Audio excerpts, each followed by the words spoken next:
স্মৃতিৰ দিনলিপি।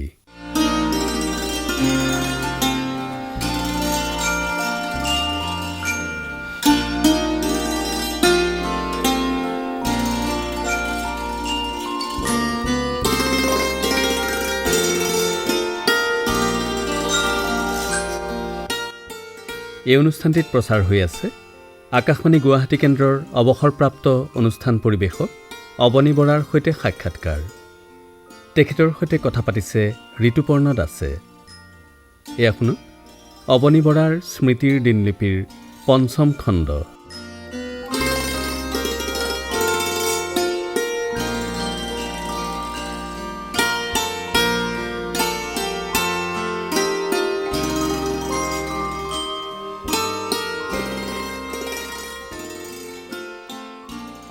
বৰা ডাঙৰীয়া নমস্কাৰ। নমস্কাৰ। আমি আৰম্ভ কৰিছোঁ আপোনাৰ স্মৃতিৰ দিনলিপিৰ ৫মটো খণ্ড। হয়, এতিয়ালৈকে আমি আপোনাৰ চাকৰিকালৰ ভালেমান কথা জানিলোঁ, শুনিলোঁ, শ্ৰোতা ৰাইজেও জানিলে। তাৰ সমান্তৰালকৈ সেই সময়ত অসমত ৰেডিঅ' বা টিভিৰ পৰিৱেশটো কেনে আছিল বা কাম কাজৰ পৰিৱেশ কেনে আছিল সেই বিষয়ে ক'লে। যোৱা খণ্ডৰ শেষৰ ফালে আমি কথা পাতিছিলোঁ যে আপুনি নিজেই জড়িত থকা বা আপুনি আজি মনত পেলাই ভাল পোৱা কিছু পুৰণি অনুষ্ঠানৰ বিষয়ে শ্ৰোতা সমাজক জনাব। এতিয়া অনুষ্ঠানৰ কথা মোৰ মনলৈ আহিছে, তাৰ পৰাই আৰম্ভ কৰি দিওঁ নেকি? এইটো অনুষ্ঠান আছিলে পুৰণি পৃষ্ঠাৰ পৰা, সম্ভৱতঃ অৰুণ শৰ্মা ডাঙৰীয়াই আৰম্ভ কৰা অনুষ্ঠান। সেই বিষয়ে অকণমান ক'ব নেকি? এই আগতেতো কাব্যশ্ৰুতিৰ বিষয়ে কৈছোঁৱেই, মানে দেওবাৰে বিশেষকৈ কি অনুষ্ঠান দিব এই 10 মিনিট। বাতৰিটো আগতেই কৈছোঁ মই, 20 মিনিটৰ আছিল। এটা অৰুণদাই প্ৰগ্ৰেম পৰিকল্পনা কৰিলে পুৰণি পৃষ্ঠাৰ পৰা। তাত আমাৰ পুৰণি সাহিত্যৰ বচা বচা কিছু অংশ পাঠ কৰে। তাত কোনবোৰ পাঠ মূলতঃ প্ৰচাৰ হৈছিল? তোমাৰ ব্ৰজাৱলীৰ পৰা আৰম্ভ কৰি বিভিন্ন, মানে আমাৰ পুৰণি যিখিনি প্ৰাচীন যিবিলাক সাহিত্য সেইবিলাক তাৰে বচা বচা কিছু অংশ, সেই তেনেকুৱা অংশ প্ৰচাৰ হৈছিলে। আপুনি পাঠ কৰিছিলোঁ 2-এটা, বেছিভাগ অৰুণদায়ে পঢ়িছিলে, কিন্তু কৰিছিলোঁ মাজে মাজে 2-এটা। মানে উদ্দেশ্যটো আছিল কি যে আমাৰ প্ৰাচীন সাহিত্যনো কেনেকুৱা তাৰ এটা আভাস শ্ৰোতাক দিয়া। সেইখিনি যথেষ্ট নহয়, কিন্তু হ'লেও এটা ধাৰণা ল'ব পাৰে যে কবিতা এসময়ত এনেকুৱা আছিলে। এতিয়া কি ভাবি হে মেঘ আজি চেত কলেবৰ চেত যেন তোলা ৰাখি, সেই তেনেকুৱাৰ পৰা কবিতাৰ গৈ পেলাই ক্ৰম বিকাশ হ'ল, বা গদ্যও তেনেকৈ আহি আহি এতিয়াৰ এই পৰ্যায়টো পালেহি। সেই তাৰ এটা সম্যক আভাস যাতে পাব পাৰে, সেইটো উদ্দেশ্যৰ বাবেই সেই অনুষ্ঠানটো কৰা হৈছিলে। পুৰণি পৃষ্ঠাৰ পৰা আছে বিভিন্ন অনুষ্ঠান আছে। এটা অনুষ্ঠান আছিলে, সেইটো জীৱনে মোক কি শিকালে। বৰ ভাল লগা অনুষ্ঠান এটা আছিল, বৰ ভাল অনুষ্ঠান আছিলে।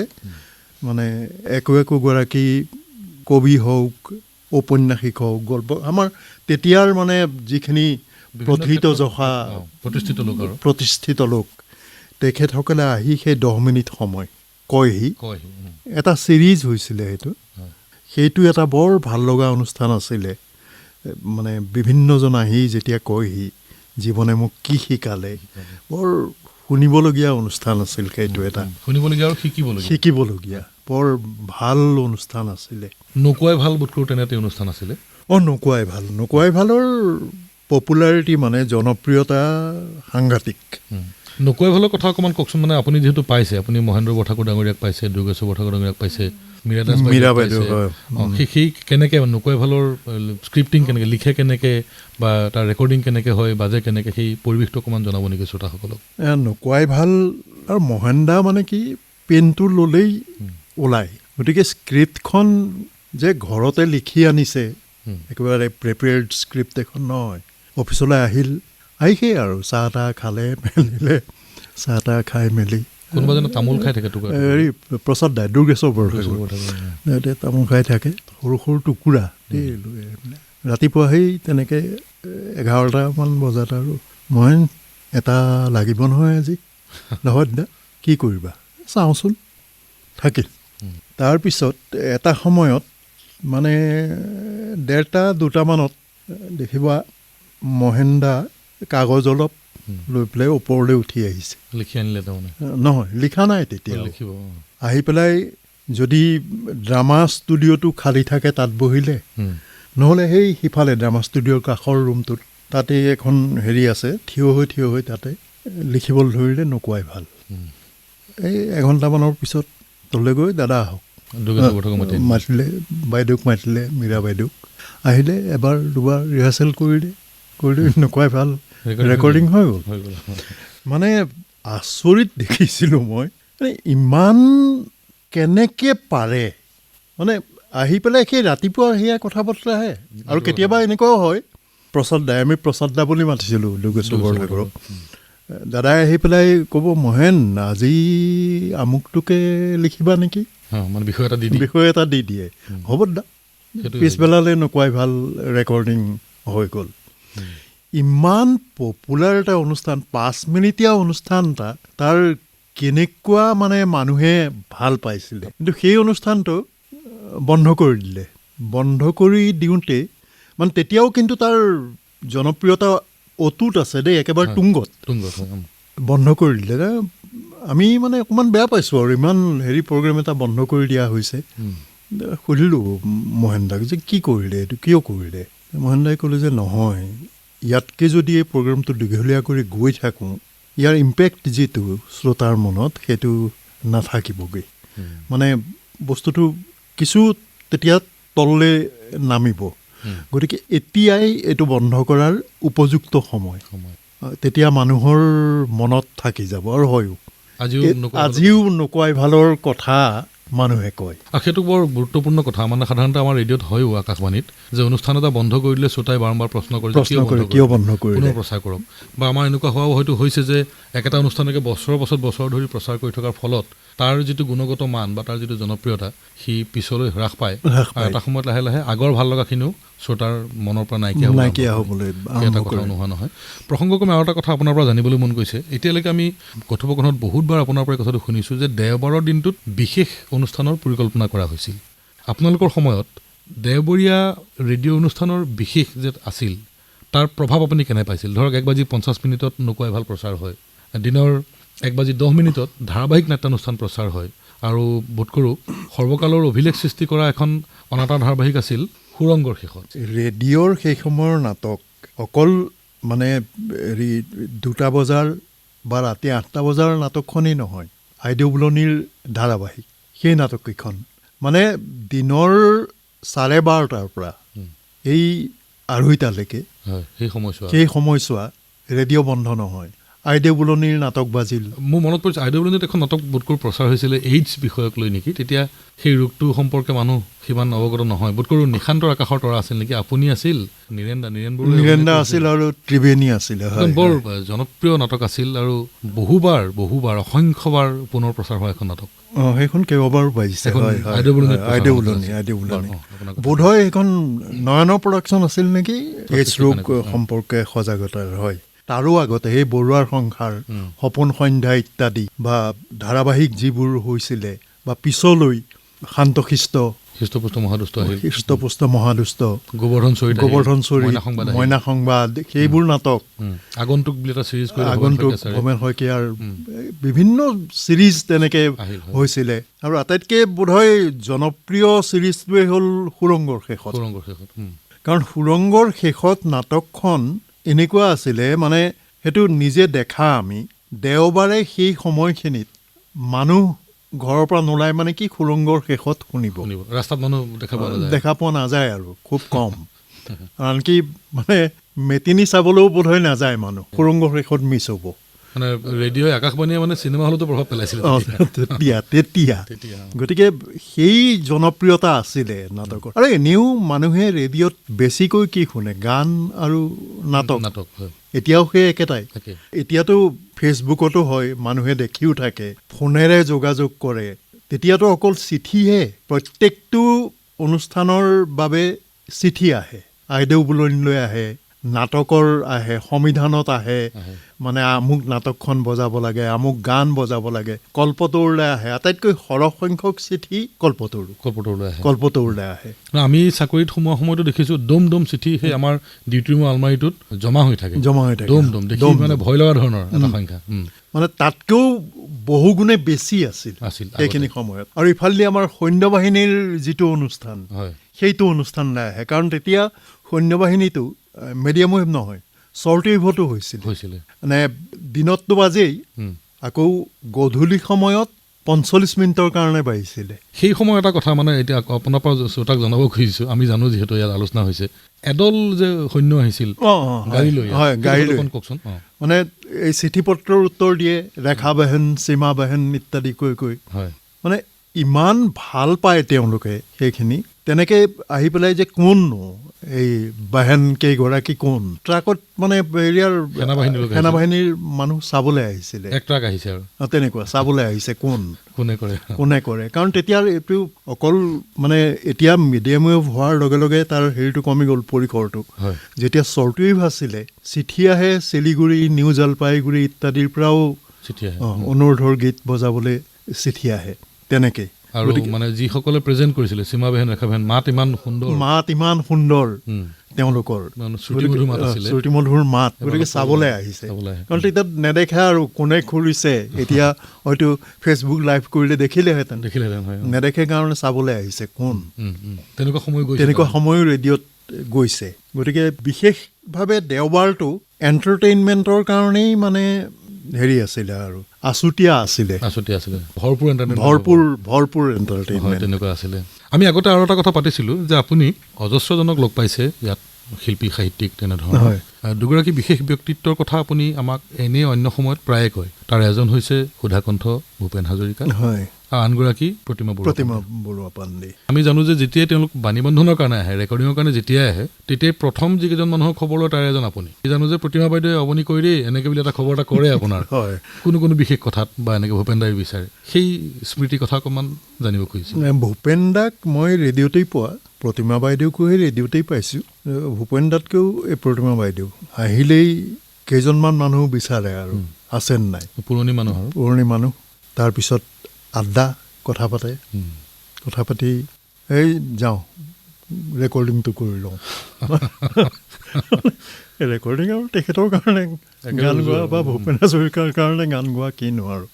প্ৰতিমা বাইদেউ বা ভূপেন দাই যেতিয়া ইয়াত গান বাণীবদ্ধ কৰিবলৈ আহে, তেতিয়া বাহিৰত কেনেধৰণৰ এটা পৰিৱেশ হয়? বহুত মানুহ গোট খাই, এই ধৰণৰ আমি কথা শুনিছোঁ। মানুহ মানে কি, তেতিয়াতো আৰু ৰেডিঅ'ৰ সদায়ে ৰেকৰ্ডিং থাকে, ৰেডিঅ' সদায়ে ভৰ্তি হৈ থাকে। হয় নাটকৰ ৰেকৰ্ডিং, নহয় গানৰ ৰেকৰ্ডিং, তেনেকে বিভিন্ন ছেকশ্যনৰ ৰেকৰ্ডিংবিলাক থাকে। মানুহ মুদুলি হৈয়ে থাকে, গিজগিজাই থাকে। আৰু তাতে ভূপেন হাজৰিকা আহিছে বুলি ক'লে আৰু সকলোৰে এটা আকৰ্ষণ চাবলৈ। তেখেত ষ্টুডিঅ'ত যায়, গৈ গান ৰেকৰ্ডিং কৰে। আৰু সেই সময়ত প্ৰায়ভাগ গানেই প্ৰথম ৰেডিঅ'তেই ৰেকৰ্ডিং হৈছিলে। তাৰপিছত সি কেছেট বা গ্ৰামফোন ৰেকৰ্ডলৈ গৈছে। প্ৰায়খিনি গানেই ৰেডিঅ'তেই প্ৰথম ৰেকৰ্ডিং হয়। ভূপেন দাইও গান গাওঁতে খুব বিনা কষ্টে গান গায়। আমি ভাবোঁ যে বিনা কষ্টে গান গাই থাকে, অনায়াস। আৰু ৰেকৰ্ডিঙত মানে দীঘলীয়া হৈ গৈ থাকে ৰেকৰ্ডিংটো, কাৰণ তাৰ মাজত আকৌ এটা গান শেষ হ'ল নহয়, লগে লগে এইটো আৰম্ভ নকৰে নহয়, বিভিন্ন খুহুতীয়া কথা আৰম্ভ হ'ব, কিছু দেৰি কথা। তাৰপিছত জয়হৰি দাস ৰেকৰ্ডিষ্ট লাগিবই, তাৰমানে জয়হৰিক ৰেকৰ্ডিং কৰিবলৈ। তাৰপিছৰটো কৰিলে সেই তেনেকে ৰেকৰ্ডিং ফূৰ্তি ফাৰ্তা পৰিৱেশ এটা তেওঁলোকে নিজে ক্ৰিয়েট কৰিলে। সেই সময়ত কাম কৰাৰ পৰিৱেশটো বেলেগ ধৰণৰ আছিল। আৰু যিহেতু আজিৰ তাৰিখত আমি উভতি চালে দেখোঁ যে আকাশবাণীৰ, বিশেষকৈ আকাশবাণী গুৱাহাটীৰ সেই সময়খিনি আছিল সোণালী সময়। এতিয়াৰ সময়খিনিক 20 বছৰ পাছত কি বুলি ক'ব সেয়া ক'ব নোৱাৰি, কিন্তু আজি যদি আমি উভতি চাওঁ তেতিয়াহ'লে সেই সময়খিনি সোণালী সময় আছিল। কাম কৰাৰ পৰিৱেশ সম্পৰ্ক আমি জানো যে যিহেতু ইয়াত কলাপী বাইদেউ আছিল, কলাপী দত্ত, বিবি দেৱী বৰুৱা আছিল, তলত ড্ৰামা ছেকশ্যনত বীণা দাস মান্না বহে, আৰতী দাস বৈৰাগী বহে, মীৰা বাইদেউ আদি থাকে। তেতিয়া আপুনি নতুনকৈ আহিছে, জুনিয়ৰ যিহেতু সৰু, গতিকে আপোনাক বেছ মৰম চেনেহ কৰে বা এনেকুৱা ধৰণে ৰাখে, বাইদেউৰ মৰমেৰে ৰাখে। শনিবাৰে দেওবাৰে আপোনালোকৰ খানা হয়, অকণমান সেই পৰিৱেশটো আমাক অকণমান ক'ব নেকি? ডিউটি ৰুমটো হৈছে হাব, মানে এতিয়াও তেতিয়া আৰু বেছি আছিল। ডিউটি ৰুমত মানে আমাৰ গোটেইখিনি অতি ফূৰ্তিৰে সময়বোৰ পাৰ হয়। তাৰ মাজতে ডিউটিও কৰি থাকোঁ, আৰু মাজে মাজে আমাৰ সেই তেনেকৈ গেট টুগেডাৰ এটা হয় কেতিয়াবা, উইথ ফেমিলি দেই, যিখিনি বিবাহিত তেওঁলোকে ল'ৰা ছোৱালীৰ সৈতে তেনেকৈ আহে ৰাতি ভাত খোৱা, তেনেকৈ হয়। ডিউটি ৰুমতেই সকলোৱে আহি পেলাই এপাক বহি পেলাই কিছু দেৰি আড্ডা, তাৰপিছত যায়। ডিউটি ৰুমটো মানে একেবাৰে কেন্দ্ৰবিন্দু এটা কেন্দ্ৰবিন্দু এতিয়াও যিটো হৈ আছে হৈ আছে এপাক মানে ডিউটি ৰুমত সোমাবই তাতে বহি গতিকে থকা সেইটো কথা আছিলে আৰু তেতিয়াৰ দিনত সকলোখিনি আছিলতো গতিকে গোটেইখিনি একেলগে গোট খালে সেইটো সাংঘাতিক এটা কথা হয় বেলেগ এটা ফূৰ্তি হয় আনকি আমি ডিউটি ৰুমত এটা মেগাজিন ক্লাবো কৰি লৈছিলোঁ তেতিয়া সেইটো অৱশ্যে একদম আগতে নহয় এইটো কিছু পিছলে মেগাজিন ক্লাব কৰি লৈছিলোঁ কাৰণ হেৰিয়াৰ সময়ত ধৰা আধা ঘণ্টা সময় একো কাম নাই বা ৪৫ মিনিট সময় একো কাম নাই আছে মেগাজিন আছে তাৰে সেইখনো লুটিয়াব পাৰে বিভিন্ন মেগাজিন থোৱা হৈছিলে সেইটো পইচা তুলি পেলাই আমি কৰিছিলোঁ পইচা তুলি তেনেকৈ এইটোও নাই এতিয়া অৱশ্যে পৰিৱেশবিলাক সলনি হৈ হৈ গৈ থাকে মানুহো নাইকিয়া হ'ল পৰিৱেশো সলনি হৈ গ'ল গতিকে সেই আৰু দিন গৈ থাকে পৰিৱেশ সলনি হৈ গৈ থাকে এই যে সময় গৈ থাকে আমিও কথা পাতি পাতি আহি কেতিয়ানো আজিৰ খণ্ডটি সামৰণিত উপনীত হ'লেহি তলকিবই নোৱাৰিলোঁ আজি এটি গানেৰে অনুষ্ঠান যদি সামোৰ আপুনি কোনটো গীত এটা গান শুনিবলৈ মন গৈছে ভূপেন হাজৰিকাৰে পাহাৰ ভৈয়ামৰ সংগম থলিতে বন্ধু এজন মোৰ আছিলে এদিন কেনিবা উৰি গ'ল সেই সোণালী সুদিন একেলগে হহা খেলা গধূলি বেলা শান্ত পাহাৰ সেই নদী নিজৰা একেলগে কটালো যে দিন সোণ সৰি পৰা সোণালী সুদিন পাহাৰ ভৈয়ামৰ সংগম থলিতে বন্ধু এজন মোৰ আছিলে এদিন ৰদালিৰে ভৰা সেই সোণালী সুদিন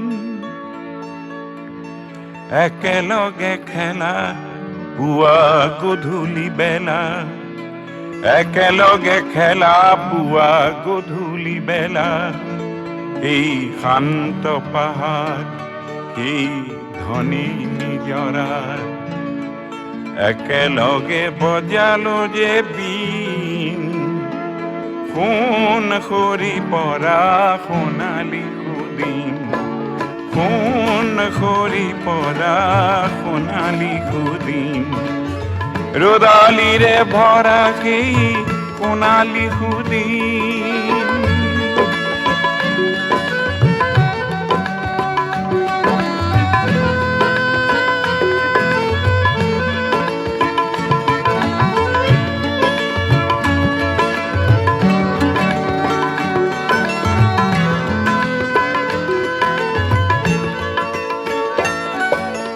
ওখ ওখ শাল বনত ছায়াৰ দেশত মেঘাৰু কুঁৱলীৰ কোমল খেলাত মায়াৰ বেশত গোন্ধ বাৰুদৰ কত নিহত জনৰ গোন্ধ বাৰুদৰ কত নিহত জনৰ कैसा तेजरे देखूं पृथ्वी रंगीन कैसा तेजरे देखूं पृथ्वी रंगीन किनी बाउरी गोल सोनाली सुदिन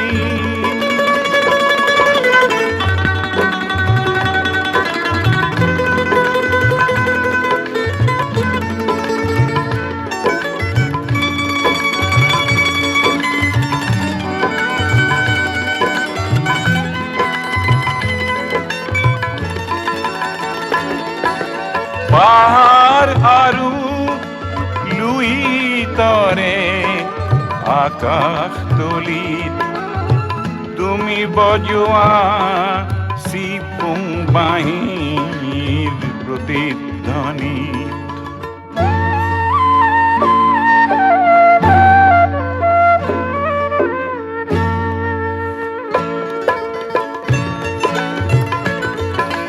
পাহাড় আৰু লুই তৰে আকাশ তলিত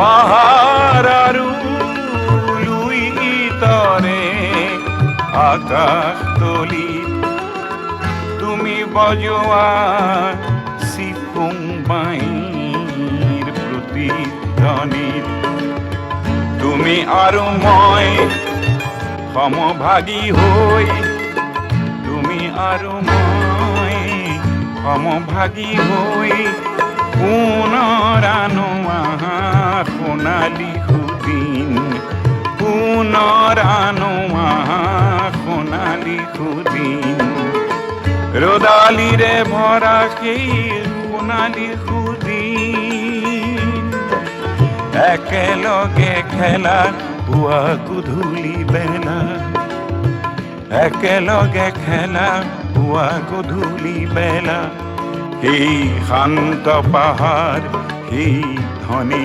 নিজৰাৰ একেলগে বজালো যে বিন সোণ সৰি পৰা সোণালী স্মৃতিৰ দিনলিপি অনুষ্ঠানটিত ইমান পৰে আকাশবাণী গুৱাহাটী কেন্দ্ৰৰ অৱসৰপ্ৰাপ্ত অনুষ্ঠান পৰিৱেশক অৱনী বৰাৰ সৈতে হোৱা সাক্ষাৎকাৰৰ পঞ্চম খণ্ডটি শুনিলে। তেখেতৰ সৈতে কথা পাতিলে ঋতুপৰ্ণ দাসে। অনুষ্ঠানটি প্ৰযোজনা কৰিলে প্ৰবাল কুমাৰ শৰ্মাই। অৱনী বৰাৰ স্মৃতিৰ দিনলিপিৰ পৰৱৰ্তী খণ্ডটি শুনিবলৈ পাব অহা সপ্তাহৰ এই একেটা বাৰৰ এই একে সময়তে।